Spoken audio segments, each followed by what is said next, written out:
નમસ્કાર, હું છું પ્રિયા અને તમે જોઈ રહ્યા છો જનતા કી જાણકારી ન્યૂઝ। નજર કરીએ આજના સમાચાર ઉપર। ધ્રાંગધ્રા નગરપાલિકા ચૂંટણી પ્રચારનો અંતિમ શો ઓફ સ્ટ્રેન્થ। ભાજપની વિશાળ બાઇક રેલીથી શહેરમાં શક્તિ પ્રદર્શન। સ્થાનિક નગરપાલિકા અને મહાનગરપાલિકા ચૂંટણી પ્રચારના અંતિમ દિવસે ધ્રાંગધ્રા શહેરમાં ભાજપ દ્વારા ભવ્ય બાઇક રેલીનું આયોજન કરવામાં આવ્યું હતું। ચૂંટણી પ્રચારના અંતિમ તબક્કામાં યોજાયેલી આ રેલી રાજકીય શક્તિ પ્રદર્શન તરીકે જોવામાં આવી રહી છે। ધ્રાંગધ્રા શહેરના કુલ 9 વોર્ડને આવરી લેતી આ વિશાળ બાઇક રેલીમાં મોટી સંખ્યામાં કાર્યકરો, યુવાનો અને મહિલાઓ જોડાયા હતા। ધ્રાંગધ્રા નગરપાલિકામાં છેલ્લા 2 દાયકાથી ભાજપનું એકચક્રી શાસન રહ્યું છે।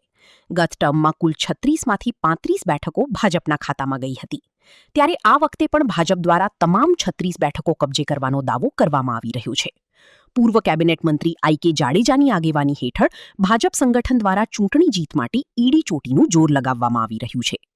ધ્રાંગધ્રા ચરમાળિયા ગ્રાઉન્ડ ખાતેથી શરૂ થયેલી આ બાઇક રેલી શહેરના વિવિધ વિસ્તારો અને તમામ 9 વોર્ડમાં ફરી હતી।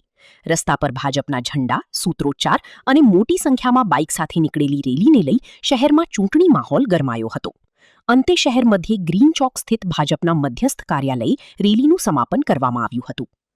ચૂંટણી પ્રચારના અંતિમ દિવસે યોજાયેલી આ બાઇક રેલીને ભાજપના શક્તિ પ્રદર્શન અને મતદારો સુધી અંતિમ સંદેશ પહોંચાડવાના પ્રયાસ તરીકે જોવામાં આવી રહી છે। રિપોર્ટ જયેશ કુમાર ઝાલા, ધ્રાંગધ્રા, સુરેન્દ્રનગર। સમગ્ર ગુજરાતમાં સ્થાનિક સ્વરાજ્યની ચૂંટણીઓ નગરપાલિકા, મહાનગરપાલિકા, તાલુકા પંચાયત, જિલ્લા પંચાયતની ચાલી રહી છે। 26 તારીખે રવિવારે સવારે 7 થી સાંજના 6 સુધીનું મતદાન છે। મારી આપ સૌ નાગરિક ભાઈ બહેનોને અપીલ છે કે આપણે સૌ લોકશાહી પદ્ધતિમાં મતદાનનો ઉપયોગ કરી અવશ્ય મતદાન કરીએ। આજે ધ્રાંગધ્રા શહેર ભારતીય જનતા પાર્ટી દ્વારા બધા જ વોર્ડમાં એક સ્કૂટર બાઇક રેલીનું આયોજન કરવામાં આવ્યું છે।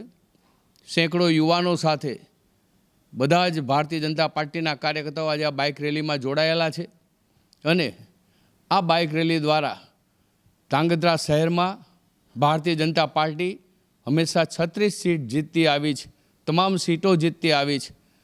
આજનો ભારતીય જનતા પાર્ટીનો સંકલ્પ છે કે આપણે સૌ સાથે મળીને મતદાન કરીએ, 36 સીટો કમળ વિજેતા બને એવું કરીએ।